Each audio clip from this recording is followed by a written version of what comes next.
Buenos días, bienvenidos y bienvenidas a esta ruta organizada por el Ateneo de Badajoz en colaboración con la Fundación Juan Uña. En primer lugar, nos gustaría agradecerles su presencia aquí esta mañana de domingo, participando en esta actividad en la que nos sumergiremos en el Badajoz decimonónico, a través de la historia de personajes aquí enterrados. Mi nombre es Iván Cedrón y junto a mi compañero José Manuel Rodríguez Pizarro, le acompañaremos esta mañana. Somos ambos coordinadores de sección en el Ateneo de Badajoz, la sección Badajoz Actualidad y Debate y la selección Historia, respectivamente. El Ateneo de Badajoz fue fundado en el año 1876 y desde sus orígenes su propósito ha sido y sigue siendo desarrollar y difundir las ciencias, las letras y las artes por todos los medios adecuados. Muchos son los nombres de personajes que pueden asociarse al espíritu ateneísta en nuestra ciudad, nombres que nos son familiares por ocupar un lugar en el callejero pacense. Tomás Romero de Castilla, Enrique Segura Otaño, Regino de Miguel, Moreno Nieto, que es la escultura que está enfrente del López Ayala, en la Plaza Minayo. El Ateneo de Badajoz forma parte de la red de ateneos repartido por la geografía nacional y, además, en Portugal e Iberoamérica. Nos acompaña también la Fundación Juan Uña en este evento, que nos ha ayudado colaborando en la organización del mismo. La Fundación Juan Uña para el Desarrollo y la Educación de Extremadura, cuya convicción es que la educación es la herramienta principal para transformar la vida de los pueblos.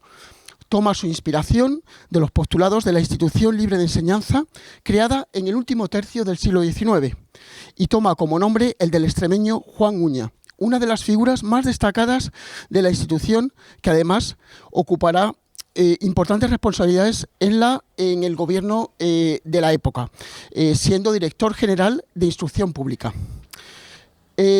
Por último, informarles que disponemos de un canal YouTube en el Ateneo en el que pueden seguir algunas de nuestras actividades, de nuestras conferencias, y esta también, pues si la quieren compartir con amigos y familiares, los próximos días estará también disponible en nuestro canal YouTube. Sin más, cedo la palabra a mi compañero José Manuel para el inicio de esta ruta, que esperemos sea de su agrado. Muchas gracias. Muy buenos días, muchísimas gracias por acompañarnos. Como bien decía mi compañero Iván, vamos a hacer una ruta que nos va a llevar a conocer diferentes hechos y personajes del Badajoz del siglo XIX.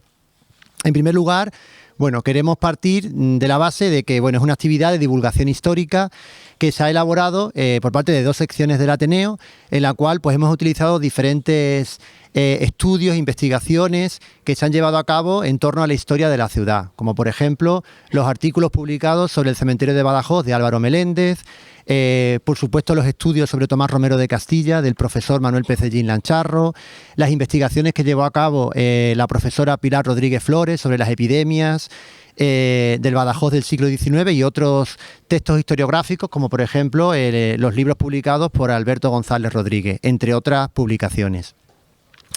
Antes de empezar la ruta, sí que quería hacer un poco una pequeña introducción para entender qué es esto del necroturismo o el turismo de cementerios, que se ha puesto muy de moda en los últimos años. No tanto en España, pero sí en Europa, donde cada vez más personas, y en el mundo en general, deciden visitar museos por un motivo histórico y artístico, tanto para conocer qué personajes históricos están enterrados allí, como por el valor histórico, patrimonial o desde el punto de vista de la importancia de sus jardines que tengan esos camposantos. Y el cementerio de Badajoz, que duda cabe, tiene un valor histórico y artístico fundamental. Vamos a hablar de ello durante la ruta en las diferentes paradas que vamos a ir haciendo. Este cementerio se une a otros que en Extremadura merecen una especial atención, que muchos quizá conozcáis algunas personas de las que estamos aquí. Por ejemplo, el cementerio ubicado próximo al monasterio de Yuste, el cementerio de los alemanes, donde están enterrados soldados de la Primera y de la Segunda Guerra Mundial. O, por ejemplo, cementerios que por su valor paisajístico se han convertido en miradores excepcionales, como por ejemplo el cementerio de Montanche, próximo al castillo, el de Santibáñez el Alto, que es un mirador hacia Sierra de Gata, O, por ejemplo, el cementerio de la Veracruz en Trujillo, o el cementerio de los italianos en Campillo de Llerena, donde, por cierto, allí se encuentran enterrados soldados italianos que combatieron en la Guerra Civil Española. Y allí también podemos encontrar un cementerio que trata sobre la Guerra Civil Española.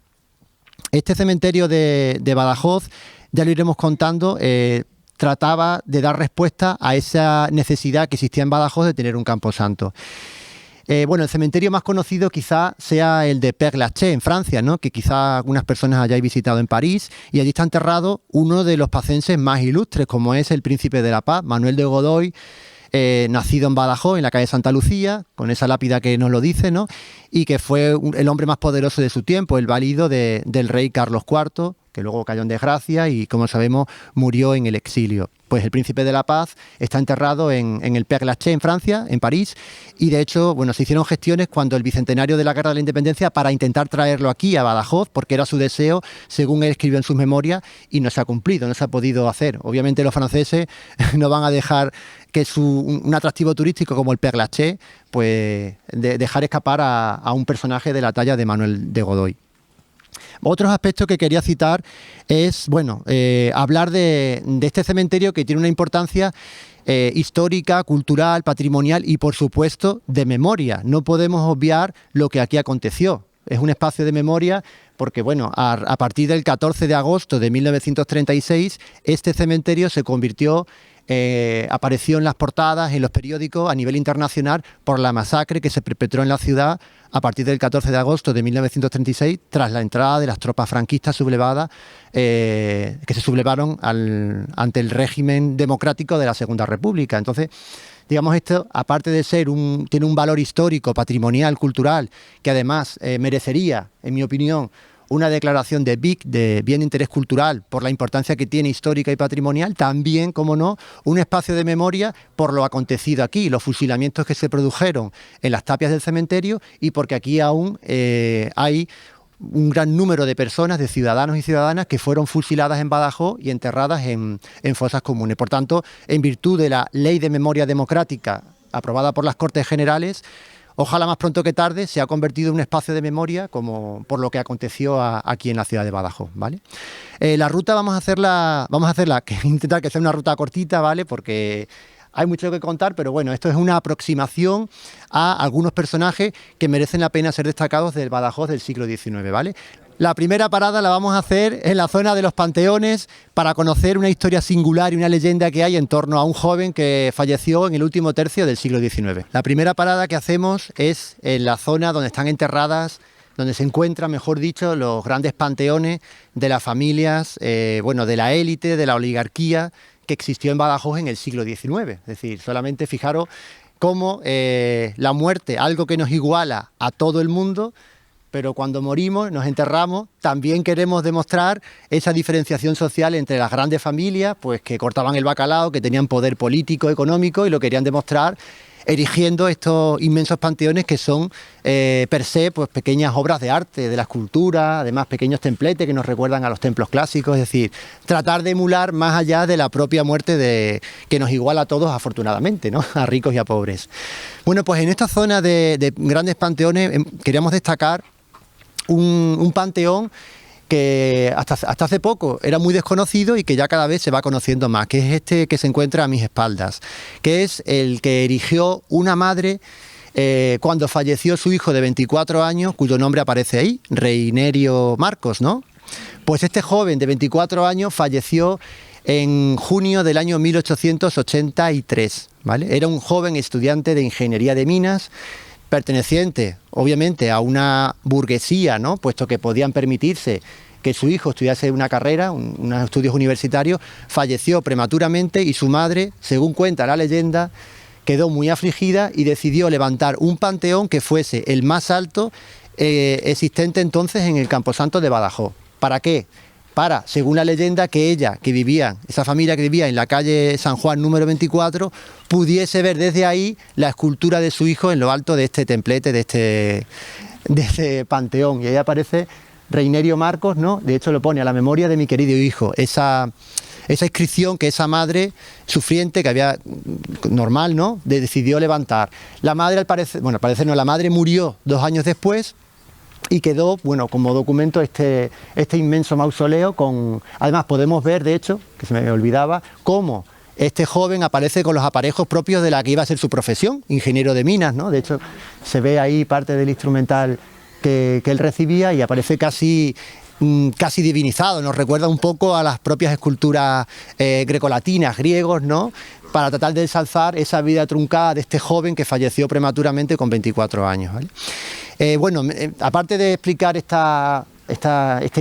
panteón y esta historia, ¿no?, que cada vez se va conociendo más, también nos viene un poco a ver cómo era el Badajoz en el siglo XIX. Aparte de, aquí está, como sabemos, están enterradas las oligarquías, pues miembros de la aristocracia, de la burguesía, de la poca burguesía que existía en la ciudad, en Badajoz entonces, pero sobre todo gente de la aristocracia. Aquí tenemos el conde de la Torre del Fresno, el marqués de Torre Cabrera, en fin, diferentes aristócratas de la ciudad. ¿Por qué digo esto? Porque el Badajoz del siglo XIX, la situación era, Badajoz había sido una plaza histórica, una ciudad periférica, provinciana, levítica, alejada de los centros de poder, de Madrid, de la corte, ¿no? Era una ciudad olvidada prácticamente por todos los gobiernos del siglo XIX, prácticamente... Bueno, Extremadura lo era y Badajoz también, ¿no? Eso no ha cambiado. Sí. Bueno, entonces más todavía, mucho más entonces, es decir, era una región periférica, olvidada, donde había una situación de pobreza, de miseria, la situación del campesinado, pues sufría condiciones de vida muy complicadas, ¿no? De alguna manera la ciudad de Badajoz, pese a que había obviamente campesinos viviendo aquí, sobre todo en el último tercio del siglo XIX, comenzó, sobre todo a raíz de la creación del Instituto Provincial que se inauguró por orden de la reina Isabel II en 1845, la llegada de profesores de otras provincias, de Madrid. También comenzó a resurgir una prensa muy rica, es algo muy propio del siglo XIX, la prensa, una prensa muy ideologizada, ¿no?, una prensa muy de derechas o muy de izquierdas, ¿no?, es decir, muy enfrentada. Eso hizo que en el último tercio del siglo XIX pues existiese un grupo de personas que decidieron cambiar esas situaciones de injusticia, de hambre, de miseria, de caciquismo, no lo olvidemos, es decir... Y poco a poco esta ruta también tiene como objetivo, no lo hemos dicho anteriormente, el poner en valor a la gente que quiso en el siglo XIX cambiar las cosas que estaban mal. Porque bueno, aquí ya estaban los caciques, las familias adineradas, la gente que no quería cambiar las cosas, pero sí que hubo una pequeña élite intelectual que quiso transformar. Parte de ellos fueron profesores del Instituto Provincial, periodistas, abogados, profesiones liberales, una pequeña élite cultural, por así decir, que quiso cambiar las cosas. Muchos de ellos influenciados, ahora luego lo explicaremos, por la llegada del pensamiento krausista, por las ideas de renovación pedagógica, que luego se van a implantar con la creación del Instituto Libre de Enseñanza, etcétera, ¿vale? Badajoz en el siglo XIX, como digo, es una ciudad muy olvidada, situaciones de hambruna, donde las epidemias de cólera y de otras enfermedades hacían sus estragos, la mortalidad era muy alta, luego lo explicaremos en la siguiente parada, en el parvulario, el gran número de niños y niñas que fallecían pues por enfermedades y por diferentes circunstancias que provocaban pues una situación de vida muy difícil. Otro hecho que quería destacar es cómo Badajoz en ese momento, bueno, aparte, como he dicho, una plaza fuerte, como desde la Guerra de la Independencia, los diferentes sitios que sufre Badajoz, por las cuales va a quedar gran parte destruida, durante el siglo XIX tiene un cierto idea de renovación urbanística, de cambio, aparecen nuevas instituciones, el Instituto, previamente se había creado la Sociedad Económica Amigos del País, el Ateneo casi a final de siglo se crea, el Círculo Obrero también a final de siglo, es decir, van a empezar a crearse diferentes instituciones culturales y políticas que van a dar un cierto empaque a la ciudad, a las que ya existía la Diputación Provincial, al Ayuntamiento, a la Capitanía General, ¿vale? Es un poco por poner en contexto cómo era Badajoz en el siglo XIX y por supuesto un revulsivo va a ser la llegada del ferrocarril. El ferrocarril que tardó muchísimo en llegar a Extremadura, pero que en el año 1863 es cuando va a llegar el primer tren que fue procedente de Portugal, ¿vale? De Lisboa a Badajoz. Y en 1866 ya sí se va a inaugurar por parte de Isabel II y Luis I de Portugal la estación de ferrocarril de Badajoz y la unión de Badajoz con Lisboa por Badajoz, ¿vale? Es decir, va a ser un revulsivo para la ciudad. ¿Por qué? Porque va a nacer un nuevo barrio extramuros, como va a ser el barrio de la estación, la carretera de lo que hoy es Carolina Coronado. O sea, va a ser un cambio también urbanístico en cuanto al crecimiento de la ciudad. Hemos hablado también de las plagas, la insalubridad y la falta de higiene, algo que ha estudiado mucho la profesora Pilar Rodríguez Flores. Tiene publicaciones, artículos que hablan al respecto, por ejemplo, el impacto que tuvo la epidemia de cólera de 1833, ¿vale? Las hambrunas, la pobreza, ya hemos hablado de la desigualdad brutal existente, la estratificación social. Y otro hecho ya para acabar esta parada que quería hablar es cómo hubo también grandes avances, como por ejemplo la llegada del alumbrado público, la construcción de la presa de Villar del Rey a finales de siglo para el abastecimiento de agua potable a la ciudad, el tranvía en 1892, que supone una vía de comunicación entre el campo de San Juan y la estación de ferrocarril a través del Puente Viejo, la mejora del camino real que llevaba a Madrid, que estaba en un estado lamentable, la construcción del puente del río Calla, puesto que no existía un puente que comunicase la carretera de Madrid-Lisboa. En fin, diferentes avances que supusieron un cambio dentro de la situación de pobreza y desigualdad en la que vivía gran parte de la población. Y ya por último, la exposición regional del año 1892. A finales de siglo, esa élite intelectual de la que hablábamos intentó cambiar también y por parte de la Diputación se llevó a cabo una exposición regional que trató de mostrar lo mejor que tenía Extremadura, coincidiendo con lo que había sido el aniversario del descubrimiento de América. Y un poco, a grandes rasgos, es una pincelada de cómo pudo ser el Badajoz del siglo XIX a raíz de conocer, pues en este caso, dónde están enterradas las principales élites, familias como los Albarrán, ¿no? Los Ambel. Los albarranes fueron prácticamente los que dirigían durante el periodo de la Restauración, eran los caciques locales, es decir, el líder del Partido Conservador, cuando tuvo lugar el turnismo entre liberales y conservadores durante la época de la Restauración, era casi el dueño de la ciudad, en el sentido de que era la máxima autoridad dentro de los partidos dinásticos, ¿no? Luego, obviamente, estaban los partidos republicanos, digamos, lo que va a ser posteriormente la llegada del movimiento obrero, anarquista, con la Germinal a principios de siglo, ¿vale? Es un poco una aproximación que podamos entender cómo era Badajoz en el siglo XIX, claro, en un periodo tan dilatado como ese. Bueno, nos encontramos ya en lo que es el cementerio primigenio de Badajoz, es decir, el departamento 1, que es este rectángulo en el que nos encontramos. Este fue el cementerio primigenio, el primero que se construyó, el primer solar que ubicó enterramientos en Badajoz extramuros, fuera cuando se inauguró este cementerio. Ahí arriba podemos leer la placa inaugural en la que dice que este cementerio se inauguró un 6 de diciembre del año 1839, siendo alcalde José María López Rastrollo, cuya lápida, cuyo nicho se encuentra, ahora lo veremos también, ahí enterrado. A ese alcalde debemos, aparte de la construcción de este camposanto, también lo que hoy vemos como el Paseo de San Francisco, que eran los corrales del antiguo convento existente allí. Pues él decidió crear lo que se llamaba un gran salón, es decir, un espacio amplio de esparcimiento de la burguesía, del centro de la ciudad, bueno, para toda la gente. Él fue uno de los que durante su mandato decidieron acometer esa obra urbanística en la ciudad. Nos hemos parado en esta lápida de este nicho porque viene a referirnos uno de los grandes males del momento en el siglo XIX. La falta de higiene pública, las condiciones pésimas en las que vivía la mayor parte de la población, que provocaba una alta mortandad infantil. Aquí leemos una poesía que escribe un padre a su hijo, que muerto pues aquí pone el nombre, Mauro de la Sala Pumarino, que falleció el 24 de mayo de 1849.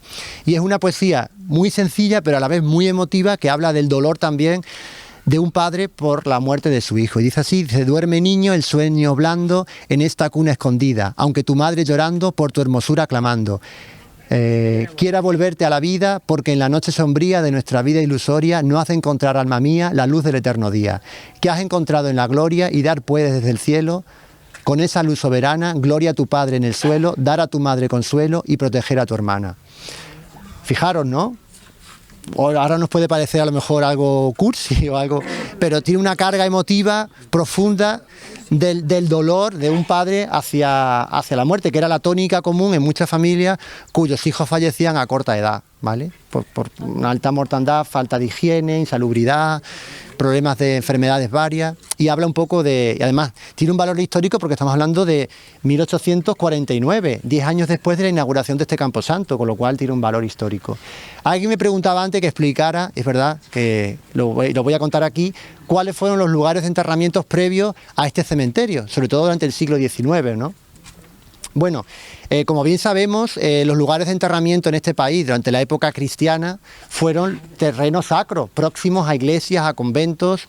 Pero ¿qué va a ocurrir ya en el siglo XVIII? El rey Carlos III dicta una real cédula por la cual decide que los ayuntamientos tienen que habilitar un espacio para sacar los enterramientos fuera de claustros, próximos a conventos, a iglesias, y se decide dar esa orden. Aquí en Badajoz, como gran parte de las actuaciones, llega tarde, llega con retraso, ¿no? Y aquí llega en 1839 cuando se inaugura. Además, llega con mucha polémica, porque en Badajoz las autoridades del momento, las autoridades locales, deciden dónde ubicar ese cementerio. Badajoz, recordemos, ya lo hemos dicho, ha sido una plaza fuerte que ha sufrido durante su historia numerosos sitios, asedios, y claro, la gente pues no estaba muy dispuesta a que sus fallecidos estuvieran extramuros, es decir, fuera de la muralla, y que en cualquier momento pudieran ser invadidos pues por portugueses o por franceses o por quien invadiera su territorio, con lo cual hubo una polémica en la prensa local que veían este cementerio, aparte de muy alejado del centro de la ciudad, una zona insegura.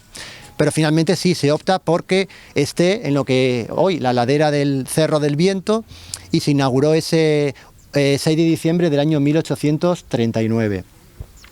Los lugares donde se enterró, sobre todo entre finales del 18 y principios del 19, fueron, ya lo hemos dicho, bueno, los que fueron los corrales de San Francisco, es decir, la manzana existente hoy entre la calle Felipe Checa, Juan Carlos I, Plaza de Minayo y Paseo de San Francisco, para que nos entendamos, donde está hoy la agencia tributaria, Esfera, el Corte Inglés y la Diocesana. Toda esa zona era zona de enterramiento, ¿vale? Esa manzana era un lugar de enterramientos en la ciudad. Otro que fue en ese momento, entre finales del 18 y primer tercio del 19, fue la Alcazaba. En concreto, los osarios que se encuentran en dos ermitas que están actualmente en un estado calamitoso, como son la de la Consolación y la del Rosario. Esas dos ermitas fueron lugares de enterramiento también en la Alcazaba. Y a raíz de la epidemia de cólera que tuvo grandes consecuencias de mortandad, otro lugar de enterramiento fue el Cerro de la Luneta, por aquello de salud pública, de sacar cuerpos que habían muerto de cólera enterrados fuera, en este caso en la margen derecha del río, en lo que antes estaba las Cuestas de Orinaza, para que nos entendamos, ¿no? Y los depósitos de agua, ahí también fue un lugar de enterramiento. Digamos que esos son los lugares próximos en la historia. Obviamente, si nos remontamos más atrás, otros lugares de enterramientos que tenemos, pues por ejemplo, la zona del Fuerte de la Picuriña, ha habido hallazgos de enterramientos de la época visigoda. En la Villa de las Tomas también hubo una necropsia romana, donde está en las traseras del diario Hoy y del Reino hasta así. En la finca Céspedes también se han encontrado enterramientos en diferentes momentos históricos, ¿vale? Desde la protohistoria. Y un lugar de enterramientos durante la época musulmana fue el Baluarte de Santiago, que es donde está hoy en la memoria de Menacho. De hecho, cuando se construyó ese parking, se hallaron cuerpos de la época musulmana, ¿vale? Desde la fundación de la ciudad en el siglo IX hasta la reconquista por Alfonso IX de León, ¿vale? Y más hechos que podemos destacar de aquí. Bueno, personajes. Aquí nos encontramos los nichos, las sepulturas más antiguas, es decir, esta seguramente sea una de las más antiguas, de 1849. Enterramientos curiosos también anecdóticos, aparte hemos hablado de la gente importante, por así decir, ¿no? de la élite, de la oligarquía, pues en ese árbol que tenemos ahí atrás está enterrado un personaje popular que fue un vendedor ambulante muy querido en la ciudad, que fue el tío Limones, que fue Florencio Borraja Calderita, un personaje popular muy querido en la ciudad, que falleció en los años 50, y por suscripción popular se erigió ese nicho y se plantó ese naranjo limonero en honor suya, porque era conocido como el tío Limones, ¿vale? Más personajes que están aquí, que no vamos a pasar obviamente, ¿no? Están enterrados, por ejemplo, aquí el historiador Lino Duarte Insúa, el pintor Felipe Checa, ¿vale? Diferentes personajes que están enterrados. Por supuesto, lo que más hay también dentro de la gente, entre comillas, corriente, ¿no? Que no tiene una importancia, por así decir, ¿no? Sobre todo canónigos de la catedral, militares, capitanes generales. No olvidemos la importancia que tuvo y que Badajoz desde el punto de vista militar por ser plaza fuerte, ¿no? Y también la importancia religiosa por el gran número de conventos que tuvo la ciudad y de canónigos de la catedral. De hecho, uno de los hechos históricos que más va a impactar en Badajoz va a ser las desamortizaciones, tanto la de Mendizábal como la de Madoz, sobre todo la de Mendizábal. ¿Por qué? Porque un gran número de conventos de la ciudad van a ser puestos en pública subasta, van a ser vendidos por parte del Estado y comprados a veces por miembros de la burguesía, gente adinerada, y otras veces por instituciones públicas. Por ejemplo, lo que anteriormente, por poner un ejemplo, el antiguo convento de Santa Catalina es hoy lo que alberga el Palacio Provincial, la sede de la Real Sociedad Económica Amigos del País, es decir, la manzana entre las calles Obispo San Juan de Ribera, Hernán Cortés y Felipe Checa. Todo eso era un convento que después de la desamortización pasa, en este caso, a propiedad pública para albergar, en este caso, el Palacio Provincial. ¿De acuerdo? Más hechos que podamos destacar en este aspecto. Bueno, aquí nos encontramos, hay un pozo, que nos lo comentaba el operario de aquí de cementerio, que cree que tiene agua, ¿no? Que nos habla un poco de la importancia que tuvo esta zona. Esta zona estaba muy alejada del centro de la ciudad, era una zona de huerta, lo que se llamó el Valle de la Mina, entre lo que es el Cerro del Viento y luego lo que va a ser el cerro del Bote, que es todo el cerro que va desde Las Vaguadas hasta la carretera de Olivenza, con lo cual es una zona, parece ser muy rica, muy fértil en Vega, en las zonas bajas, y esta zona, cuando se construyó, la gente que vivía en Badajoz lo veía que estaba lejísimos, como hoy podemos entender casi que está el cementerio de Nuestra Señora de la Soledad, el nuevo. Entonces vemos un poco la importancia, lo que tuvo este espacio, ¿no? Tan simbólico como este camposanto tan alejado de la ciudad. De hecho, se habla, lo cuenta Álvaro Meléndez en un artículo suyo, como al poco tiempo de construirse, de levantarse, inaugurarse este cementerio, hubo problemas con el agua. ¿Por qué? Porque está ubicado en las laderas de un cerro, que entonces estas tierras me imagino que serían mucho más fértiles, no como son ahora.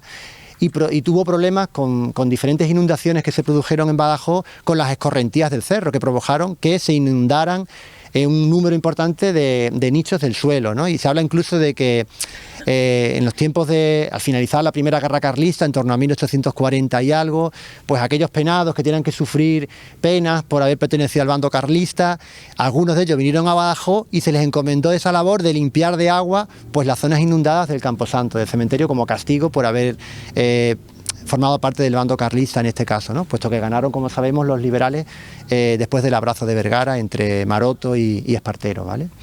Y nada más, si os parece, vamos a pasar ya a la siguiente parada y vamos a hablar un poquito, hemos hablado de, digamos, las élites de la ciudad, la gente sencilla también, la inauguración del alcalde, la inauguración del cementerio, los diferentes, algunas personas que estuvieron enterradas aquí, y ahora vamos a hablar un poco, lo que decía anteriormente, de esa élite, no élite, no me gusta decir élite, de ese grupo de personas, intelectuales, profesores, periodistas, abogados, que quisieron transformar, mejorar las condiciones de esta ciudad y de su gente, ¿no? Como fue uno de ellos, Tomás Romero de Castilla. Una de las motivaciones que cuando pensamos organizar esta ruta fue centrarnos en el siglo XIX, como José Manuel ha explicado en detalle, y ahora que estamos ya situados en este siglo XIX, que es una etapa muy importante de la historia de la ciudad. Por supuesto, hay otras etapas muy importantes, pero esta etapa es desconocida por la ciudadanía y hay muchos estudios, hay muchas bibliografías abundantes, pero por razones diferentes, históricas, etcétera, que no vamos a entrar ahora en detalle, pues sigue siendo un periodo de la historia desconocido. Para acotarnos en el tiempo, para situarnos en el tiempo en la descripción que ha hecho José Manuel, podemos hacer una acotación histórica entre 1868, que es la época de la Revolución Gloriosa, cuando que supone la marcha de Isabel II y hasta el año 1936. Bueno, pues ese periodo de 1868 hasta 1936 es una época en Badajoz de eclosión cultural.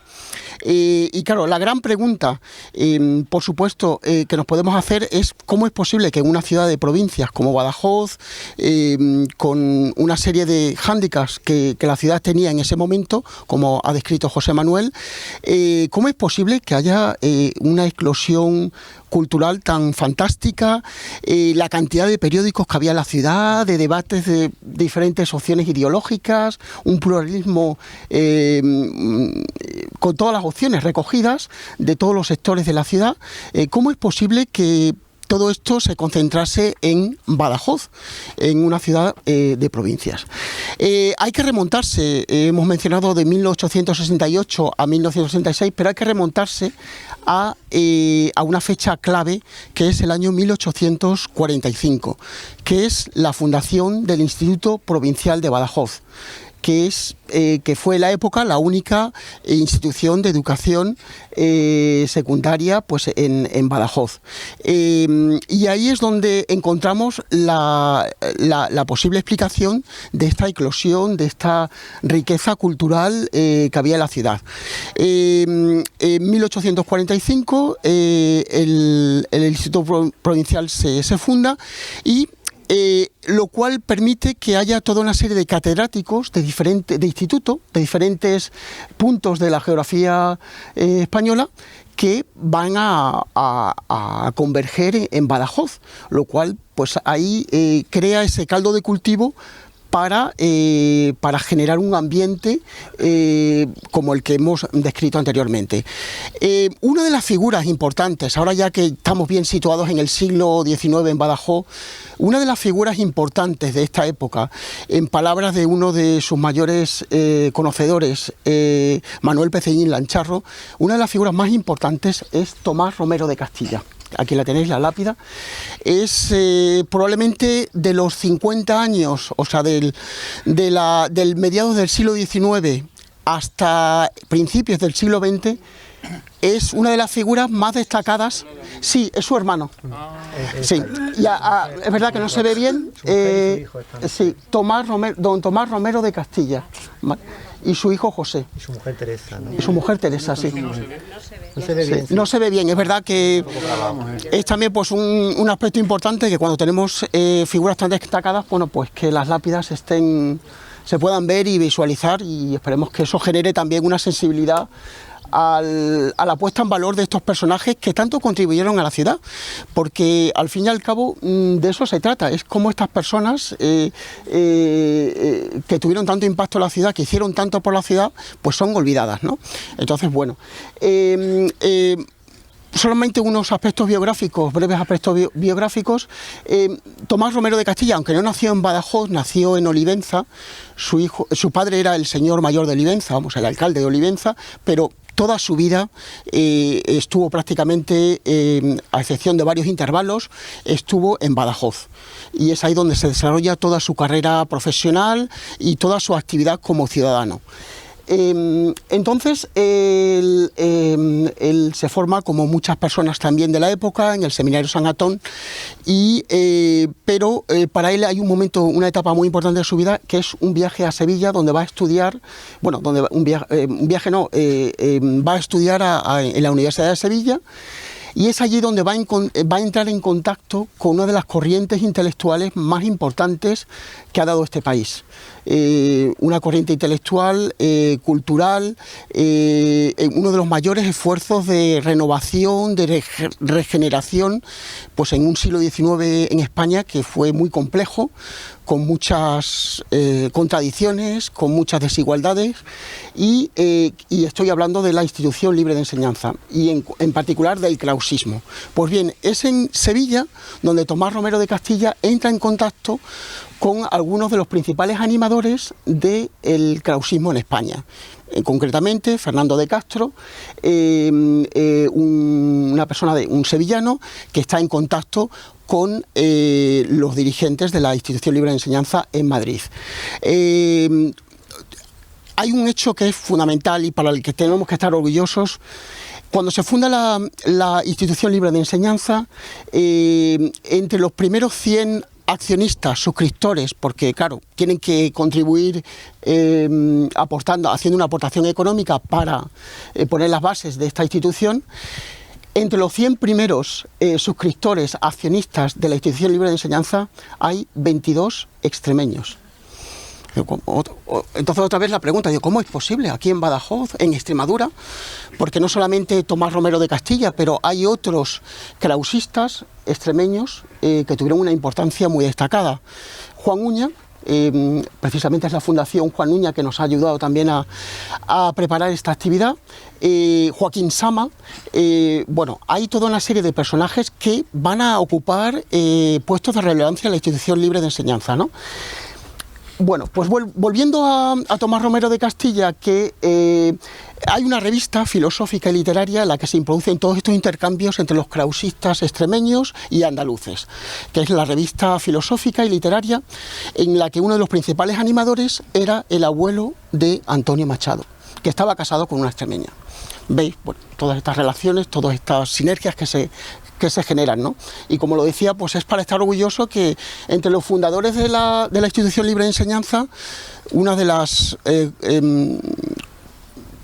creaciones más importantes que ha tenido la España de los últimos 150, 175 años, pues que hubiera tantos extremeños, ¿no? Volviendo ahora concretamente a la figura de Tomás Romero de Castilla, bueno, él luego después de Andalucía, de Sevilla, se marcha a Madrid. En Madrid él estudia filosofía y obtiene la cátedra. Y una vez que ha obtenido la cátedra, se viene a Badajoz, al Instituto Provincial. Y es ahí donde desarrollará, pues durante 47 años, su labor pedagógica, docente, de profesor de ética, de lógica, de filosofía, ¿no? Muchos estudiantes han pasado por allí, entre ellos, por ejemplo, uno de los mejores escritores extremeños, Felipe Trigo, que Felipe Trigo, que nació en Villanueva de la Serena, pero que su adolescencia, su infancia, parte de su adolescencia la pasó aquí, antes de marcharse a Madrid, donde se convertiría, antes de ser un escritor, en un médico, ¿no? Bueno, pues como decíamos, poniendo el foco en Tomás Romero de Castilla, pues encontramos aquí todo ese ambiente, todo ese contexto que hemos descrito anteriormente, ¿no? Tomás Romero de Castilla, hay que destacar varias facetas. Aparte de la de docente, es un hombre muy implicado a nivel cultural, a nivel de conservación del patrimonio. Ya en aquella época se hablaba de conservación del patrimonio. Sabemos que a nivel de patrimonio la ciudad ha sido muy castigada por desidia, por desinterés, pero ya en esa época él era miembro de la Comisión de Patrimonio Provincial, ¿no? Era uno de los miembros más destacados y pues a partir de en esa institución pues desarrolló muchas actividades culturales para la ciudad.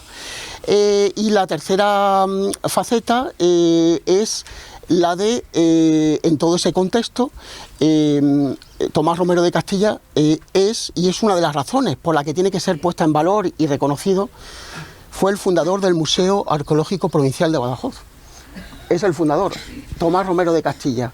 En ese contexto del último tercio, del último tercio del siglo XIX, pues él va a ser el que va a liderar esa iniciativa y que hace que tengamos hoy el museo que tenemos hoy, aunque ha estado en diferentes ubicaciones hasta su ubicación definitiva, pero él es el alma mater del museo. Y es un dato sorprendente que como un filósofo consiguió hacer un catálogo de obras con un rigor científico que solo se espera pues, de un arqueólogo. Pues él, sin ser un arqueólogo de formación, realizó el primer catálogo de obras exhaustivo las obras del Museo Arqueológico, ¿no? Entonces está disponible, de hecho, en la web del Museo Arqueológico, ¿no? Y bueno, y además que ahora hay un boom, ¿no? Con el Museo Arqueológico, ¿no? Yo pienso, digo, pues si Rafael Nadal ha dado muchos campeones, ha abierto muchas vocaciones, es muy posible que lo que está sucediendo ahora mismo en el Turuñuelo pues genere muchas vocaciones de futuros arqueólogos, ¿no?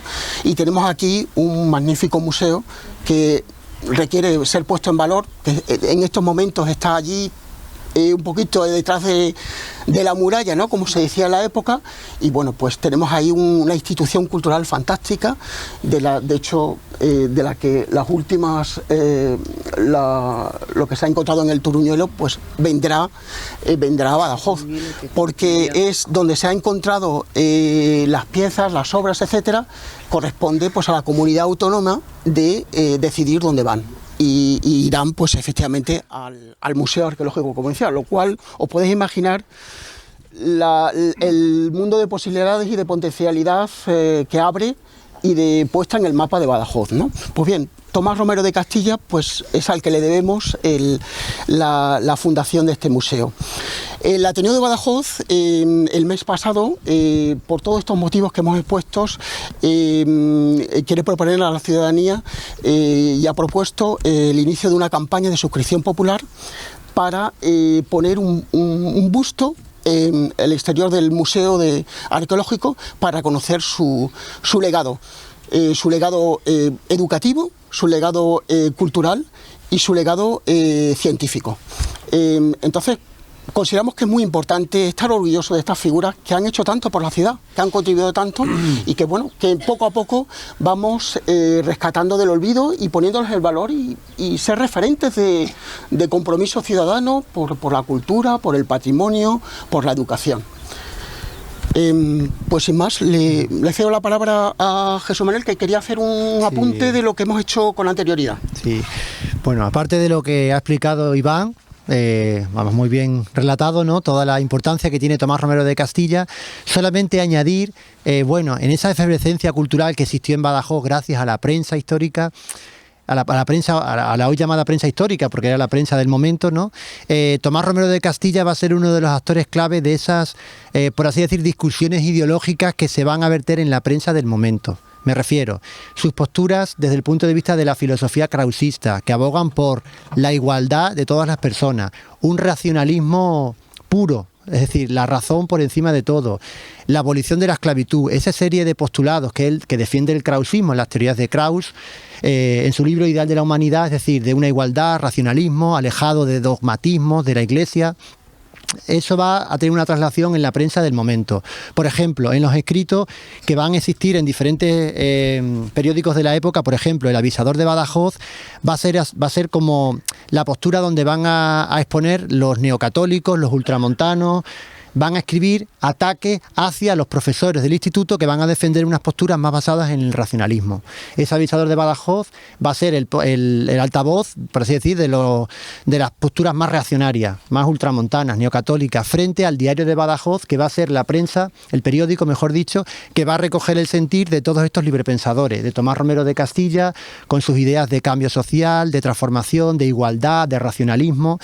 Y en ese periódico va a haber fuertes discusiones ideológicas, por ejemplo, entre Ramiro Fernández Balbuena, que va a ser el portavoz del obispado, de los canónigos de la catedral, con Tomás Romero de Castilla por esas ideas krausistas, y también con otro profesor del instituto como va a ser Máximo Fuertes Acevedo. Además, muy curioso, si se investiga un poco, es maravilloso esas discusiones que había, puesto que este profesor Máximo Fuertes Acevedo defendía las teorías darwinistas que estaban entonces tan en boga, ¿no? Porque hacía relativamente poco tiempo que se habían dado a conocer el origen de las especies de Darwin, ¿no? Entonces, esa diferencia entre la visión creacionista de la Iglesia, de los ultramontanos, los neocatólicos, frente a las posturas racionalistas de los profesores del instituto, ¿no? Y eso va a tener traslación en las discusiones en papel, discusiones ideológicas en la prensa, en esos dos periódicos, ¿no? Un apunte más. Bueno, la figura de Julián Sanz del Río, que va a ser el introductor del krausismo en España y que a partir de él va a impregnar en otros intelectuales del momento, muchos de ellos profesores de universidad, como Federico de Castro, que va a ser profesor de Tomás Romero de Castilla en la Universidad de Sevilla, y que van a ser todas esas ideas de renovación, el germen de lo que va a ser ya en 1876 la creación del Instituto Libre de Enseñanza, de ese movimiento de renovación pedagógica que trata de cambiar de arriba abajo cómo era la educación en España en ese momento, una educación controlada al máximo por la Iglesia, elitista, una educación que no llegaba a toda la ciudadanía. Entonces, eso es importante también destacar. Y ya por último, sí que quería decir, bueno, la figura de Juan Uña también, por supuesto, hay que poner en valor, aparte de la de Tomás Romero de Castilla, la de Máximo Fuertes Acevedo, otro catedrático del Instituto Provincial. Y ya simplemente, y por supuesto la de Joaquín Sama, nacido en San Vicente de Alcántara, también pedagogo. Y ya para acabar este capítulo sobre la renovación pedagógica y sobre los cambios que hubo en el último tercio del siglo XIX, muchas de esas personas, o parte de esas personas, van a sufrir diferentes tipos de represión cuando estalle la guerra civil, ¿vale? Y hilando un poco ese aspecto histórico con lo que va a ser la masacre de Badajoz, vemos allá al fondo ese espacio, ese jardín que vemos hoy en día, que es una de las fosas comunes que utilizaron las autoridades franquistas cuando toman la ciudad para dar enterramiento a los cientos de personas que son fusiladas de manera sistemática en Badajoz a partir del 14 de agosto del 36. Muchas de esas personas van a tener una vinculación con la Segunda República, con las ideas de cambio social, y otras no, ¿vale? Para que veamos un poco cómo el hilo de la historia va tejiendo todos los relatos, los acontecimientos que tuvieron lugar en la ciudad de Badajoz. Estamos hablando de la familia Sampérez. En realidad podemos hablar de tres personas.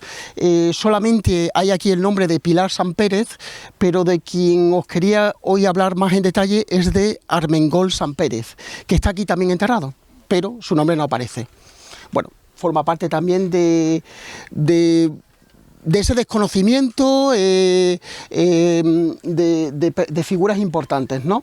Entonces, la historia de la familia Sampérez es muy importante en todo este esfuerzo de renovación educativa, pedagógica, pero nos vamos a detener en un aspecto en concreto, que es el deporte.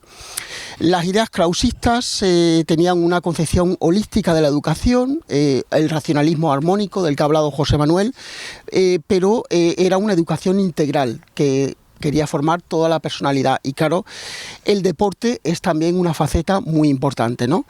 El deporte y la familia Sampérez están asociadas estrechamente, ¿no? En concreto, pues tres personas, Luciano Sampérez, que es el padre de Armengol Sampérez, que es el que crea un gimnasio en Badajoz de los más avanzados de su tiempo. Otra vez, porque ¿cómo es posible aquí en Badajoz que estas cosas pasen así? Uno de los aparatos más avanzados que podías encontrar en una ciudad, pero todo eso reposaba sobre una idea avanzada de la educación en la que el deporte es muy importante. El krausismo también tiene una influencia o tenía una admiración por la educación británica, y como sabéis en la educación británica, en Inglaterra, el deporte es muy importante, siempre lo ha sido, ¿no? En Inglaterra se han fundado muchos deportes, ¿no?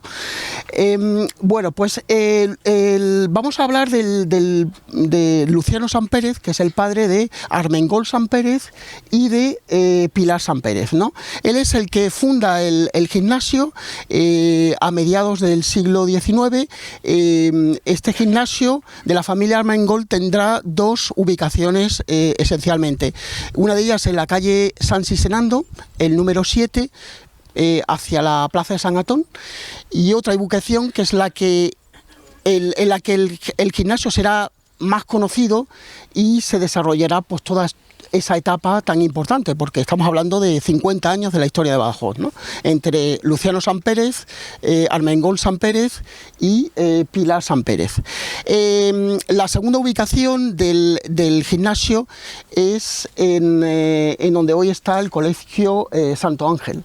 El Colegio del Santo Ángel, que pertenecía, en aquella época era una propiedad privada y pertenecía a Narciso Vázquez Lemus, que es un personaje también muy importante de la historia de la ciudad, del cual hablaremos después en la última parte de la ruta. Y pues él vivía allí. Y en la parte baja, en lo que hoy es el patio, si habéis entrado en el patio, en el Colegio del Santo Ángel, en el patio, pues en uno de los laterales, allí estaba el gimnasio, que entonces pues era dirigido por Armengol Sampérez, ¿no? Fundación del gimnasio Luciano, el padre, sigue el hijo y nos vamos a detener en la figura del hijo, de Armengol Sampérez, porque es una historia muy emotiva. Y es también un ejemplo de cómo desde la educación, en concreto desde el deporte, se puede contribuir a mejorar una ciudad, concretamente en el Badajoz del siglo XIX, ¿no? Como os decía, bueno, pues allí ese gimnasio dispone de los mejores, está perfectamente equipado, como el de cualquier ciudad, y reposa sobre esa idea del deporte como algo muy positivo para el desarrollo de la personalidad, de la persona, etc. Entonces, este gimnasio se ubica allí, en el Colegio Santo Ángel, y pues va a desarrollar, pues va a tener un impacto muy importante en la ciudad, ¿no? Porque trae el deporte como una idea avanzada del siglo XIX, lo integra en toda esa dimensión krausista y educativa que hay en la ciudad. Armengol Sampérez es una persona también comprometida socialmente, comprometida políticamente, es una persona que participará, era republicano, participa en la Segunda República y pertenece al partido de Manuel Azaña, Izquierda Republicana.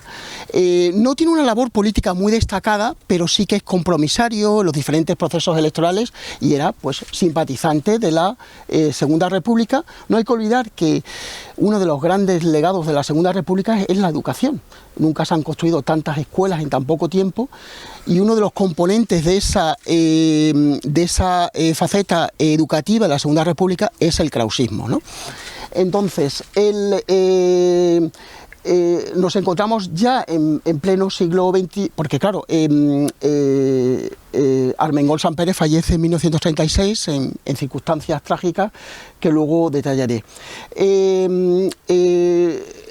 Estamos ya en el contexto de la Segunda República. No olvidaros que durante 50 años la familia Sampérez ha sido un pilar fundamental en la formación de ciudadanos y de la educación a través del deporte, pero ya entramos de lleno en el pleno siglo XX y os lo voy a hacer pues contando una historia que es emotiva y que nos da un poquito una idea de cómo él era, ¿no? De una persona comprometida socialmente, comprometida con la educación y, como sabéis, en 1936 los Juegos Olímpicos estaban previstos que se desarrollaran en Berlín, pero bueno, por las circunstancias de Hitler, que ocupa el poder, pues todos los países boicotean, la gran mayoría, no todos, pero una parte muy importante de los países boicotean los Juegos Olímpicos y se decide alternativamente pues organizar unos Juegos Olímpicos alternativos, las Olimpiadas Populares en Barcelona. Estamos hablando de julio de 1936. En preparación de ese evento, Armengol Sampérez había con los jóvenes, con atletas, con todos los gimnastas, etcétera, todas las personas que estaban en su círculo en el gimnasio y en lo que era la estructura deportiva bueno, la pequeña infraestructura o el círculo de relaciones sociales de personas interesadas por el deporte, pues monta un equipo para ir a las Olimpiadas, a estos Juegos Olímpicos Populares de Barcelona, ¿no? Selecciona un equipo, etcétera, y se marchan a Barcelona. Y el aspecto trágico es que estas Olimpiadas Populares coinciden pues con el alzamiento militar, ¿no? Del 18 de julio, y entonces él tiene que volverse para atrás con los chavales y con todo el equipo, y él podía haber, pues, teniendo en cuenta que era una persona republicana, pues podía haber, no sé, huido, pero él asumió que tenía un compromiso de traer a estos chavales y para devolverlos a sus familias. Entonces, pues en un viaje con muchas peripecias, porque coge el barco de Barcelona a Valencia, luego viene en tren hasta Madrid y luego de Madrid a Badajoz en tren, ¿no? Y consigue pues su objetivo, que era llevar a estos chicos, devolverlos a casa, ¿no? Para que estuviesen sus familias. Y él ya, pues en el contexto de agosto del 36, una vez que ya ha cumplido ese cometido, él pues huye a Portugal, a Campomayor, para salvar su vida, ¿no? Trágicamente, bueno, pues es detenido por la policía portuguesa y es devuelto a España, ¿no? Con las consecuencias que podéis imaginaros, pues que en agosto del 36 será también uno de los muchos fusilados que hubo en esta ciudad, ¿no? Y es una persona que es bastante desconocida, hasta que hace unos años también una persona vinculada al mundo de la cultura en Badajoz, dramaturgo y gestor del López de Ayala durante muchísimos años, don Miguel Murillo, decide crear una obra de teatro, Armengol, que va a sacar un poquito de la oscuridad a este personaje tan importante, ¿no? Y será incluso representado en el Teatro Real de Madrid, y esta obra ganará uno de los más importantes premios del teatro español, el premio Lope de Vega. Será presentado en Madrid y también en Badajoz. Y gracias a ese trabajo, más el trabajo de otro investigador, Agustín Rebollo, que publicó una serie de estudios, pues se rescata la historia de este gimnasio y de estas personas que eran muy avanzadas para su tiempo y que hicieron tanto bien a la ciudad y aportaron tanto, ¿no? Entonces yo también creo que eso es de los personajes históricos que merece ser rescatado del olvido, y es por este motivo que hemos integrado a Armengol Sampérez en esta ruta. Su hermana Pilar Sampérez, como habéis visto, Armengol Sampérez, el nombre no está, está enterrado aquí, pero no está también, bueno. Te han dedicado hasta una calle a ella, sin embargo, sí, el otro lo han olvidado. Exactamente, Pilar Sampérez está ahí por la zona del Gurugú, o sea, de Campomayor, en una calle perdida, en un sitio, vamos, donde también forma parte, pues eso, de ese, exactamente, del ostracismo, de querer no poner en valor personajes que han contribuido tanto a la ciudad, ¿no? Pilar Sampérez también tenía en las venas el ADN deportivo y era trapecista. Y equilibrista. Sí, sí. En el Badajoz de la época. Y después también fue comadrona, ¿no? Eso es, sí. Ejerció su labor de comadrona, ¿no? Bueno, pues Hospital San Sebastián, es decir, durante muchos años ayudó a nacer, a traer vida. Sí. Y a morir a su hermano. Sí. Ah, sí. La partera de mi madre fue ¿Sí? ¿no? Pilar. Pilar Sampérez. Pilar Sampérez. Es que Pilar Sampérez le pasó, ella era una trapecista excelente, pero le ocurrió que empezó a engordar y ya no era capaz de subirse, y entonces accedió a su profesión, que tenía su segunda profesión, que era comadrona, y entonces ya por esa razón fue por la que ella ya dejó aquello. Y otro apunte. Armengol tuvo también una vez que lo fusilaron sin ningún juicio de ningún tipo y simplemente porque había sido de izquierda, pues me parece una barbaridad, como tantas otras barbaridades. Pero él, después de fusilarlo, pasaron distintos años, porque él estaba casado, y precisamente Murillo, ese acontecimiento no lo refleja, no sé si no porque no lo sabría, pero entonces lo depuraron después de muerto, y le incautaron todos sus bienes, porque él tenía también sus bienes, sus cosas que había de sus padres, En Villafranca tenía unas bodegas, tal, él tenía sus cosas, y entonces le incautaron. Lo que da la impresión esa, de que muchas veces se mata a las personas para después incautarle. Un doble contrasentido y absurdo, ¿no? Y entonces eso fue lo que le pasó. Y eso es lo que habían olvidado, depurarlo después de muerto e incautarle sus bienes. Eso fue terrible, una muerte terrible, y después mucho más todavía cuando a uno encima le quitan los bienes. Imaginaros lo que es eso, ¿no? Y a la familia. Entonces, pues claro, él no dejó ningún descendiente, pero sí estaba casado. Eso no aparece en la obra pero la obra de Armengol fue una obra extraordinaria, y efectivamente, como habéis apuntado, porque ahí en toda España se vio la vida de Armengol. Se vio con breve, por algo le dieron el premio, ¿no? Y ojalá la pudieran publicar otra vez y la hicieran en cualquier otro sitio. Y bueno, simplemente eso. Él era un hombre de izquierda, naturalmente, como tantos otros, pero él ni había matado a nadie, y además, de hecho, incluso imagínense, por ejemplo, el caso de Sinforiano Madroñero. Sinforiano Madroñero está también enterrado sin que nadie sepa dónde, excepto cuando viene el Partido Socialista y va viendo dónde era, porque se los comunican, no quería que se supiera. Y entonces lo enterraron para que nadie se vengara de su tumba. ¿Entendido? Y él exactamente igual, porque entonces en aquellos tiempos no se podía saber, y es una pena porque aquí debían de poner en la parte de arriba, aquí estuvo enterrado tal, y seguramente estaría Luciano Sampere Arroyo, que era su padre, que también merece tanto la pena o más. Yo no sé, está totalmente olvidado de la ciudad. No tenemos nada más que a militares por todas las calles. Y entonces, bueno, pues ellos, los que mataban, pero los que fueron muertos, eso no tiene ninguna tumba. O la tumba que nosotros estamos rehabilitando. Y eso es todo. Muchas gracias, Cecilio.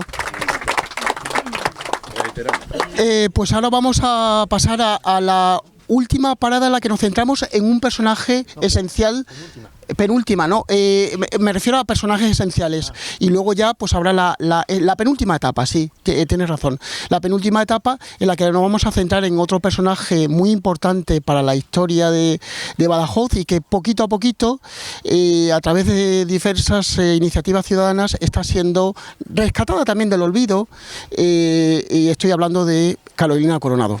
Así que ahora vamos a ir a su tumba. Pues vamos a hablar de un personaje que, contrariamente a los precedentes, es muy conocida, que es Carolina Coronado, pero habiendo dicho eso, muy conocida, pero también muy olvidada. Su obra literaria ha sido desconocida hasta muy recientemente.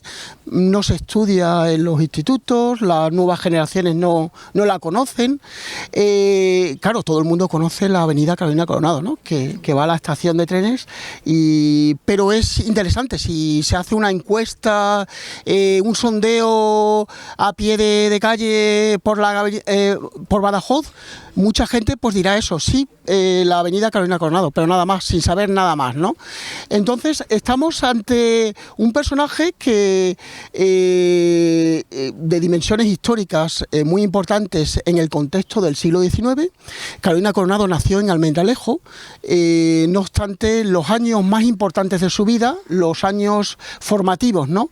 Los pasa en Badajoz. Y es ahí donde el talento literario de Carolina Coronado pues se desarrolla, ¿no? Carolina Coronado llega a Badajoz a la edad de 15 años porque su padre, don Nicolás Coronado, es nombrado secretario general de la recién creada Diputación de Badajoz. Estamos hablando también de esa época, del año 1835, que es también una institución muy importante, que la Diputación de Badajoz. Entonces, por este motivo, pues la familia se desplaza de Almendralejo a Badajoz, donde residirá. El primer domicilio es en lo que hoy es la calle Encarnación, que tenía otro nombre en la época, y es el primer domicilio conocido de la familia Coronado. Tanto por parte de padre y madre, es una familia acomodada, en la que pues Carolina Coronado tiene el privilegio de vivir en una familia que tiene unas condiciones para ofrecerle pues lo que en la época era un privilegio a nivel, una educación y una cultura, o por lo menos el acceso a una educación y una cultura de base, para que fue lo que le permitió desarrollar su obra literaria. Estamos entonces en el año 1835, creación de la Diputación de Badajoz y llegada de la familia de Carolina Coronado a Badajoz.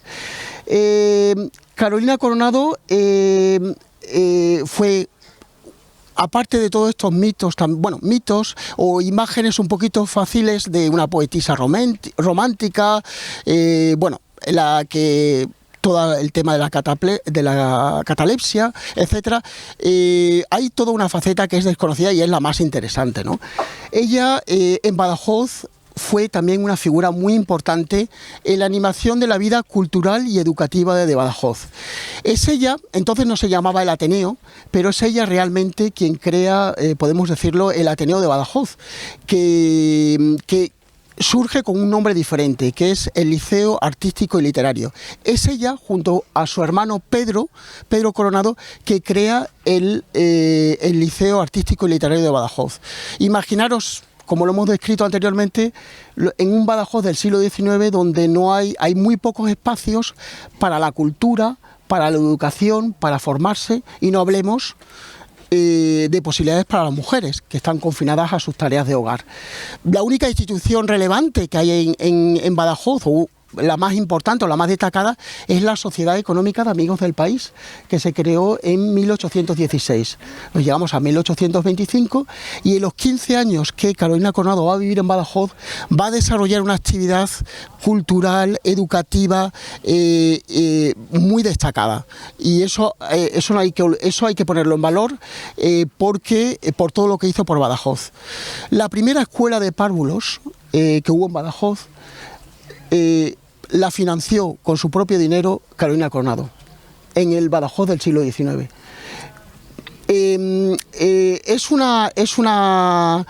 Ella participa no solamente en la creación de esta escuela de párvulos, en la animación de diferentes revistas a través de este liceo artístico y literario, está en contacto con otras personas, con otras mujeres de Madrid, se está poniendo en valor y es un punto muy positivo. Se ha hablado de ella que fue feminista antes del feminismo, ¿no? Ahí están sus poesías más destacadas, El marido verdugo, Libertad, etcétera, y es una faceta que hoy se está poniendo en valor, ¿no? Y fue una mujer pues muy destacada, no solamente porque desde el punto de vista literario, pero por la red que creó con otras escritoras, con otras poetas, etcétera, en el ámbito nacional, ¿no? Entonces, en todos estos 15 años que son fundamentales para su formación, Carolina Coronado, después de 15 años, decide marcharse a Madrid para desarrollar su carrera literaria, ¿no? Entonces ella siempre estará muy vinculada a Extremadura, nunca olvidará Extremadura, y en las dos otras ciudades más importantes que vivió fueron Madrid y Lisboa. Ella siempre estará muy presente en toda su vida Extremadura. Ya en Madrid desarrolla su incipiente carrera literaria, participa en numerosas tertulias en la vida cultural madrileña, como lo había hecho en Badajoz. O sea, imaginaos lo que es no solamente crear una nueva institución, el Liceo Artístico Literario de Badajoz, pero además que sea una mujer que lo haga en aquella época, ¿no? Cuando no había ningún acceso para la mujer a la educación, ¿no? Entonces es en Madrid donde ella pues va a desarrollar su carrera literaria, participar en la vida cultural madrileña, ¿no? En todos los ámbitos, pues es una familia liberal, la familia Coronado, una familia, como decía, acomodada, y es una familia pues que como todos los liberales de la época, pues están contra el absolutismo, ¿no? Entonces ella se mueve en esos ambientes liberales de Madrid y es también, y aquí hay que destacarlo, una figura ciudadana comprometida. Ella creará la Sociedad para la Abolición de la Esclavitud en Madrid. Ella será la presidenta de la Sociedad para la Abolición de la Esclavitud, y la vicepresidenta será otra gran mujer muy conocida, que es Concepción Arenal. O sea, que es una mujer no solamente comprometida desde el punto de vista de la educación, de la cultura, pero como ciudadana también una mujer muy comprometida con la libertad, con las libertades en general. De hecho, tiene una correspondencia con Abraham Lincoln, que fue el presidente de Estados Unidos, que como sabéis fue el presidente que abolió la esclavitud en Estados Unidos, ¿no?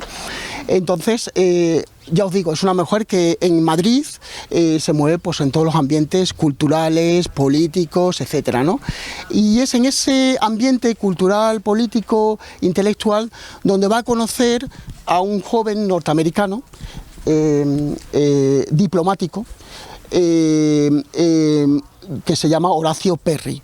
Horacio Perry, pues, era un joven que había venido para una pequeña misión diplomática de una estancia muy corta en Madrid, pero conoce a Carolina Coronado y el destino de ambos cambiará para siempre, ¿no? Horacio Perry era ni más ni menos que el segundo de la Embajada de Estados Unidos en España. O sea, que era realmente es el secretario general de embajada, más que el embajador, es el que lleva siempre la embajada, el número 2, el que hace todo el trabajo, ¿no? Pues él tenía esa labor muy importante. Nos ponemos en el contexto de la época, las tensiones con Cuba, durante todo el mediados del siglo XIX, hasta los acontecimientos de 1898. Y tanto Carolina Coronado como Horacio Perry juegan un papel muy importante desde la embajada para evitar que se produzca un conflicto entre ambas naciones, y desde el punto de vista diplomático, gestionando con mucha habilidad la intuición de Carolina con la habilidad diplomática de Horacio Perry, pues nos salvaron de más de una guerra o de más de un disgusto o de más de un enfrentamiento bélico entre España y Estados Unidos a propósito de Cuba.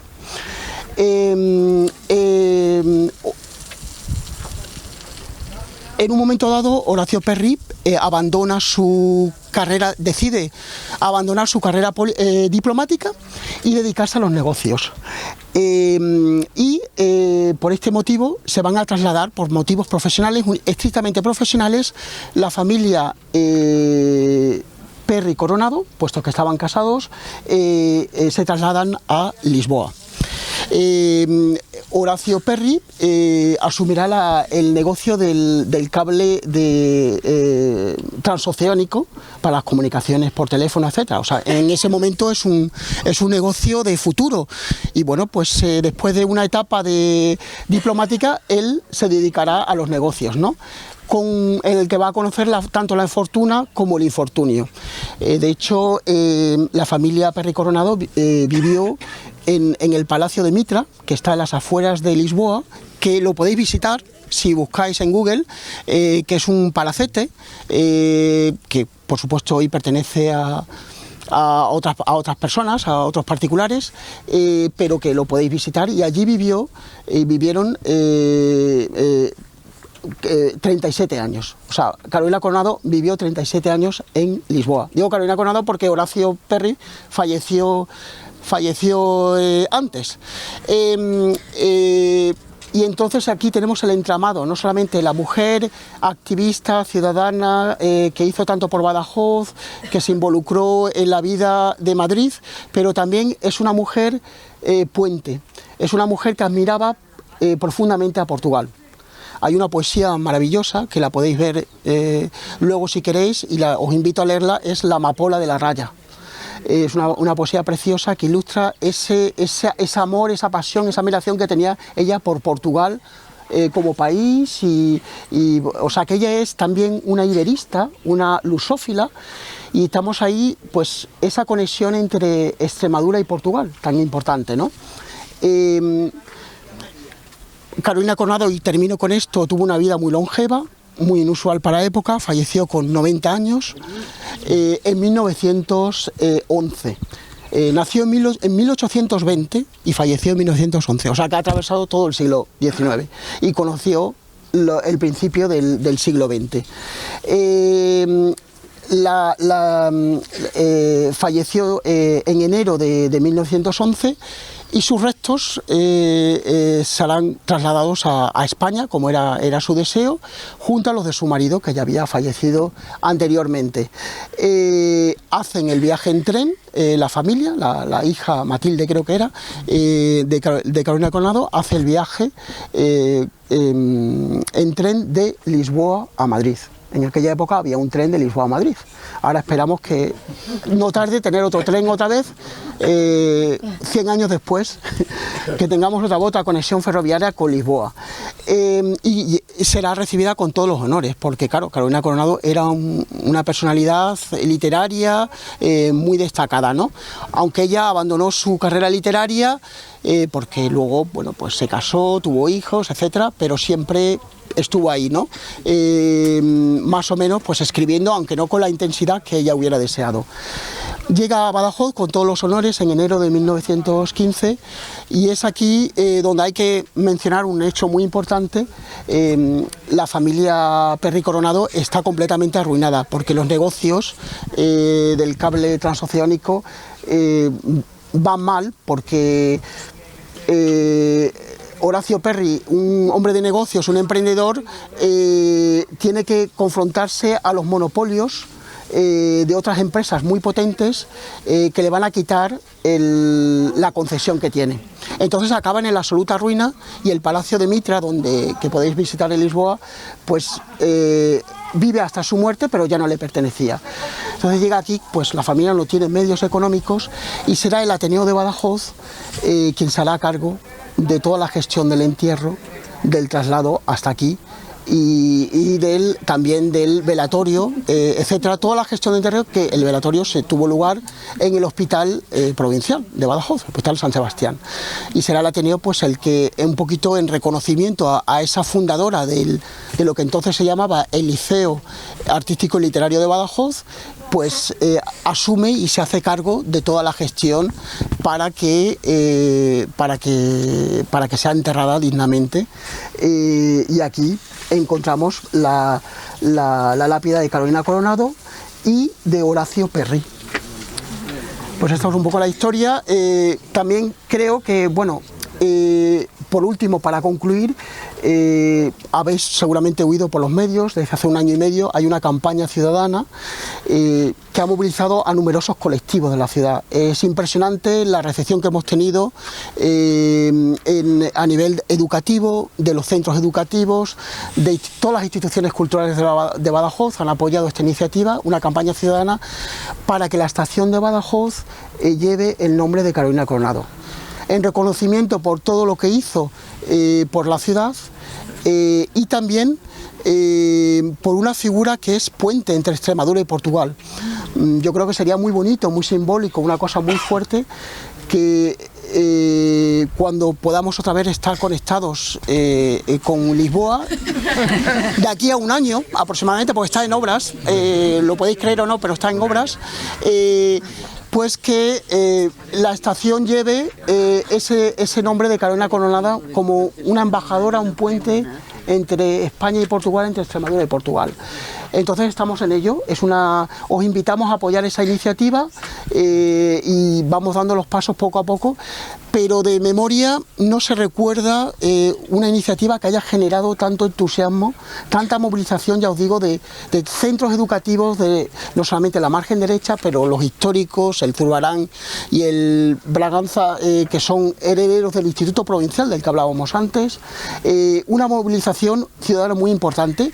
Y hacemos un llamamiento una vez más a todos los grupos políticos con representación municipal para que lo lleven al pleno municipal, que lo consensúen y apoyen esta iniciativa para que Adif pueda tomar la iniciativa para cambiar la denominación de la estación de trenes o añadir a la estación de ferrocarriles, porque siempre será la barriada de la estación, eso no se va a quitar, pero que haya el nombre al lado de ella. Es ahora mismo una cosa a la que Adif está siendo bastante sensible, puesto que recientemente la estación de Atocha ha tomado el nombre de Puerta de Atocha Almudena Grandes, porque Almudena Grandes es una escritora que toda su obra literaria se desarrolla en Madrid. Tenemos en Chamartín, Clara Campoamor, la mujer a la que le debemos el sufragio femenino en el año 1931. Y otra gran mujer de origen extremeño en Málaga, la estación María Zambrano. María Zambrano, que era andaluza, era malagueña, pero su padre, Blas Zambrano, era de Segura de León. Mujeres tan destacadas y bueno, pues parece ser que es algo que ADIF quiere desarrollar y bueno, pues nosotros os invitamos a apoyar esta campaña ciudadana una vez más para poner en valor figuras que han hecho tanto por la ciudad y de las que nos tenemos que sentir orgullosos y os invitamos también pues eso a las jóvenes generaciones a leer la obra la obra poética, sobre todo la más destacada de Carolina Coronado. Además también destacar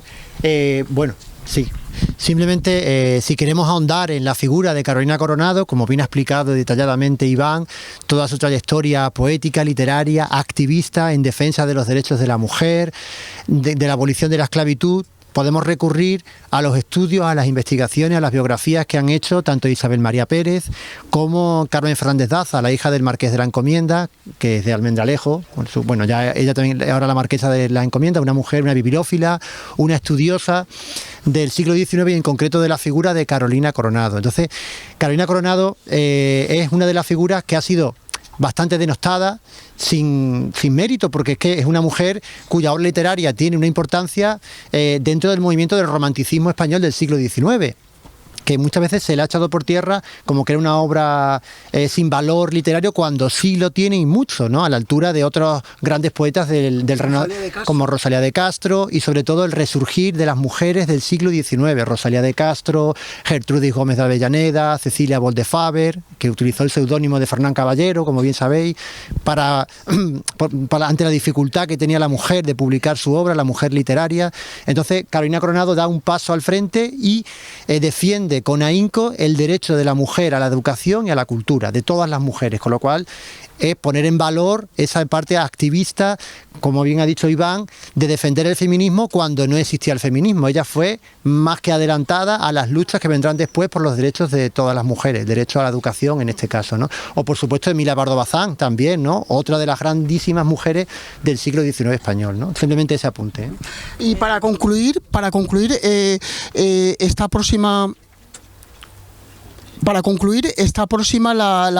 es inminente, en los próximos meses va a ser publicada la biografía definitiva de Carolina Coronado, lo cual es un aspecto muy importante para darla a conocer sobre todo a las nuevas generaciones.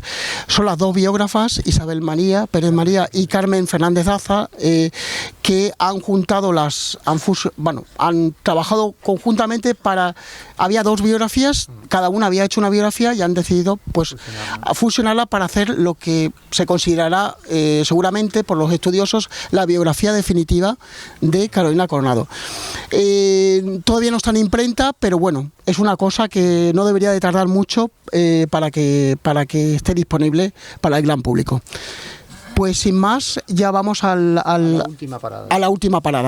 La última parada que hacemos dentro de esta ruta dedicada al Badajoz decimonónico es en el denominado Distrito 5 o Cementerio Civil, que durante muchos años fue conocido popularmente como el Cementerio de los Protestantes, por así decir, de los apartados dentro del rito católico, por así decir, ¿vale?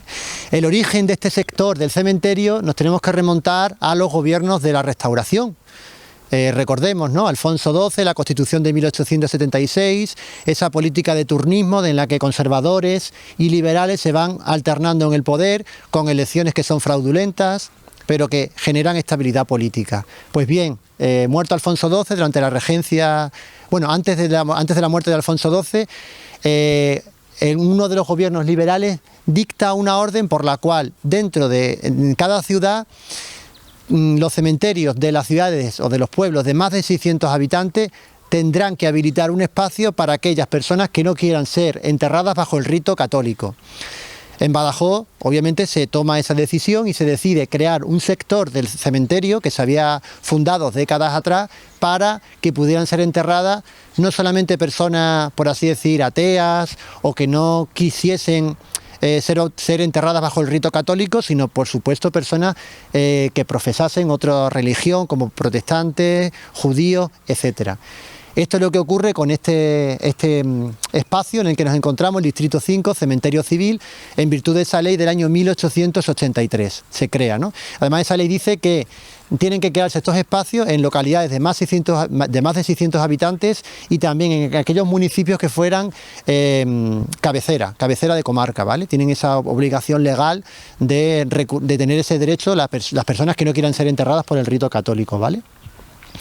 Este lugar, bueno, durante años va a estar muy olvidado. Es decir, ahora hablaremos de quién está enterrado aquí, pero para que veamos un poco el contexto, después de la Guerra Civil, durante la dictadura y parte de la transición y demás, habrá mucha gente de Badajoz que recuerde que este espacio era como lugar de almacenamiento trastero, de temas para los operarios de cementerio, para quemar incluso restos vegetales, creo, ¿no? Es decir, era un lugar apartado, que no se podía acceder, solamente los trabajadores de cementerios, ¿no? Afortunadamente, con el tiempo, se ha puesto en valor este rincón, que además se ha convertido en un hermoso jardín, porque el número de panteones y de nichos es muy pequeño, con lo cual se ha podido adornar y se ha convertido en un pequeño jardín dentro del cementerio. Pero aparte de eso tiene una simbología, porque es el cementerio civil, el de aquellas personas que han sido enterradas por el rito civil o por otro que no fuese el católico, ¿no? Aquí vamos a hablar de 3 personas que han sido fundamentales dentro del último tercio del siglo XIX, como van a ser, en primer lugar, ahí tenemos Narciso Vázquez Lemus. Él fue un médico que nació en los Santos de Maimona, ¿vale? Fue diputado en las Cortes Constituyentes, es decir, en las primeras Cortes que se van a constituir, valga la redundancia, después de la proclamación del 14 de abril de la Segunda República y que van a dar origen a la aprobación de la Constitución Española de la Segunda República. Fue además, fue médico de profesión, fue socio de la Real Sociedad Económica de Amigos del País, presidente del Colegio de Médicos, también de Cruz Roja en diferentes momentos y también fue concejal del Ayuntamiento de Badajoz por partidos de izquierda, ¿vale? Además de eso, él fue miembro no lo hemos dicho, gran parte de las personas que están aquí enterradas formaron parte de una logia masónica que tuvo una cierta importancia en el Badajoz del último tercio del XIX, como fue la logia Pax Augusta. Recordemos ese error historiográfico que se creía entonces que la antigua Pax Augusta era Badajoz como origen romano, algo que ya está superado, ¿no? Y que hace referencia a esa Pax Augusta, la ciudad alentejana de Bella. Es decir, pero bueno, los coetáneos del momento creían que Badajoz tenía orígenes romanos y pusieron el nombre de la logia masónica, el de Pax Augusta. Y gran parte de quienes están enterrados aquí fueron masones de esa logia. Entre ellos tenemos ahí a Narciso Vázquez Lemus, del cual ya hemos hablado. Además fue una persona muy activa también dentro de lo que hablábamos, de la importancia que tiene la prensa, una prensa muy ideologizada dentro de los periódicos más de tendencia izquierdista, ¿no? Frente a, hablábamos antes con Tomás Romero de Castilla, esas disputas ideológicas que había, ¿no? Pues él formó parte también, fue director de algunos de esos periódicos de izquierda. Destacamos también, por supuesto, la figura de Rubén Landa Coronado, que volvemos a entroncar con Carolina Coronado. Él fue sobrino de Carolina Coronado. Él, fue abogado de profesión, fue conocido como el abogado de los pobres. Fue el precursor de lo que hoy conocemos como el turno de oficio, aquellas personas que para tener una defensa tienen que recurrir a un abogado de oficio. Pues él, en muchas ocasiones, prestaba sus servicios de defensa sin cobrarlo a gente que no podía pagarlo, ¿no? Que ya decía mucho de cómo era él. Sobrino de Carolina Coronado, él fue presidente del Comité del Partido Demócrata Progresista en 1880, es decir, dentro de esos partidos que en el régimen de la Restauración estaban fuera del ámbito de los partidos dinásticos, del Conservador y el Liberal, el de Cánovas y el de Sagasta, que se alternaban en el poder. Eran esos otros partidos que cada vez van a tener mayor influencia, pero que no pueden o consiguen una representación muy pequeña en las elecciones, porque aquí lo que imperaba era el caciquismo, sobre todo en los pueblos. No tanto en las ciudades como en Badajoz, donde partidos de izquierda poco a poco van a ir consiguiendo algunos concejales, 1 o 2, porque claro, aquí es mucho más difícil comprar voluntades como en los pueblos, ¿no? Como hacían los caciques. Badajoz pues ya tenía una cierta gente con idea de cambio social y no se compraban voluntades tan fácilmente como en los pueblos, ¿no? Hay un hecho que él protagoniza que va a ser uno de los últimos pronunciamientos de la España del siglo XIX. Si recordamos lo que estudiamos de Historia de España del XIX, Es una época muy convulsa donde se van a suceder muchísimos pronunciamientos, levantamientos, alzamientos, protagonizados por militares. Pues uno de los últimos va a ser en el año 1883, en agosto de ese año, cuando un grupo de militares van a levantarse en Badajoz y van a proclamar la República. Estamos en el periodo de la Restauración. Además, la idea era que se coordinasen diferentes militares de varios puntos de España y que ese día, a esa hora, de manera coordinada, se proclamasen la República, ¿no? ¿Qué ocurrió? Que un fallo en las comunicaciones hizo que solamente la ciudad de Badajoz fuese la que se levantase ese 6 de agosto del año 1883. Entre ellos había un grupo de militares y solamente como personal civil, una de las pocas personas que también apoyó fue Rubén Landa Coronado. De hecho, se hablaba de que él pudiese asumir el poder civil, fuese nombrado gobernador civil dentro del nuevo sistema de la restauración de la República si hubiera triunfado, pero no fue el caso. El único ciudad que la proclamó fue Badajoz y ese grupo de militares y Rubén Landa también tuvieron que marchar rápidamente a Portugal para no sufrir represalias por parte de las fuerzas que ya venían de Madrid en tren. De hecho, hubo ahí, cuenta la historia también, que hubo intentaron cortar la vía del tren en Aljucén para que le diese tiempo a quienes habían pronunciado a favor de la República a no sufrir el castigo y no ser detenidos por parte de las fuerzas que venían de Madrid, ¿no? Consiguen pasar a Portugal. De hecho, Rubén Landa Coronado va a pasar un tiempo en el exilio en Portugal, donde va a conocer a su mujer, a la que va a ser la madre de Matilde Lenda, a Jacinta Vaz, si no recuerdo mal, eso es. Jacinta Vaz, que era una portuguesa, también con ascendencia de la India, es decir, y ahí va a conocer, en el tiempo que él va a estar en el exilio, va a conocer a su mujer, ¿no? Después son conmutados, él regresa de nuevo a Badajoz y desarrolla su labor como abogado, como activista, como político y también como periodista, periodista como colaborador, persona que participa activamente en la prensa del momento. El exilio. Él también fue decano del Colegio de Abogados, periodista, y bueno, es una familia muy prolífica en cuanto a la idea, al apoyo, a la transformación social, a los cambios, a la mejora de la sociedad. Él, como bien decía, fue una de esas personas que apoyaron vivamente, con aporte económico, pero también con trabajo, con tiempo, la creación del Instituto Libre, de la Institución Libre de Enseñanza en Madrid. Aparte, sus hijos van a estudiar allí, tanto Matilde Landa como Jacinta Landa, como su hijo Rubén. ¿Vale? Esas tres personas que van a tener una importancia, y Aida también, eran 4 hermanos, si no recuerdo mal, ¿no?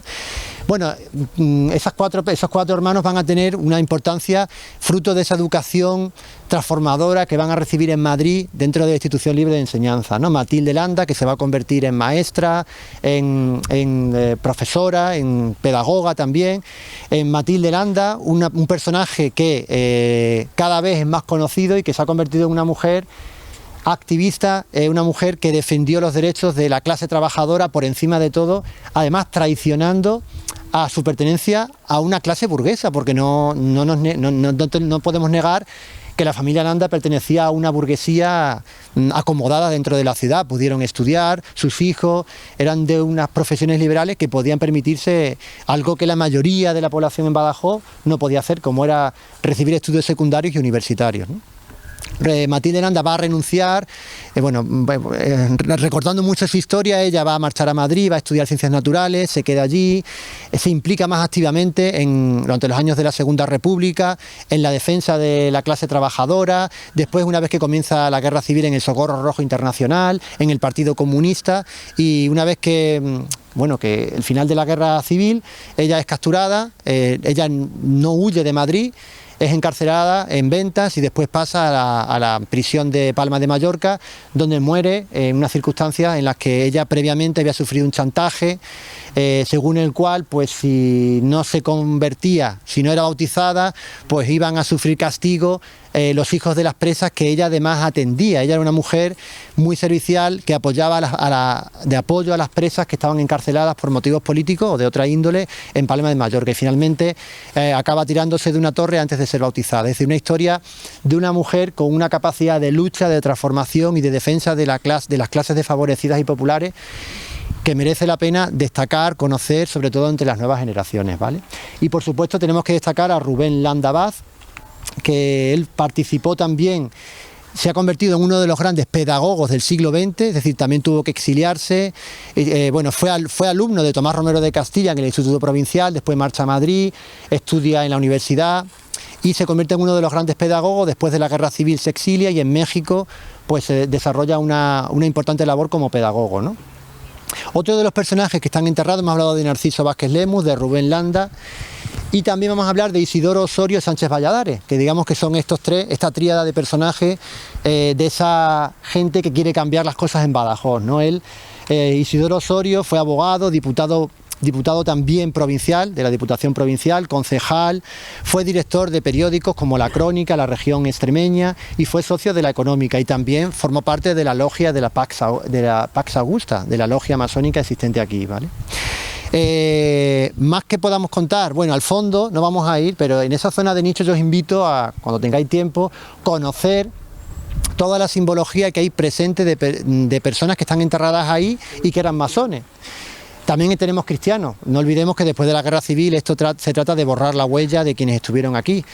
Pero ahí en esas lápidas aparecen simbología masónica, como por ejemplo el compás, la escuadra, las columnas masónicas, LIF, que significa de libertad, igualdad y fraternidad, diferentes simbologías masónicas de personas que decidieron ser enterradas aquí sin el rito católico, ¿vale? Y en principio, no sé si queremos aportar algo más. Bueno, Sí. simplemente comentaros que me han pedido que las personas que quieran apoyar la campaña de Carolina Corrado para la denominación de la estación de trenes, os dejo las personas interesadas un correo electrónico. Solamente necesitamos vuestro nombre y vuestro DNI. El correo electrónico es estacioncarolina.adb, o sea, ADB, o sea, D de Delta, B de Badajoz, ADB. Exactamente, muy bien, muchas gracias. Entonces, estacioncarolina.adb@gmail.com.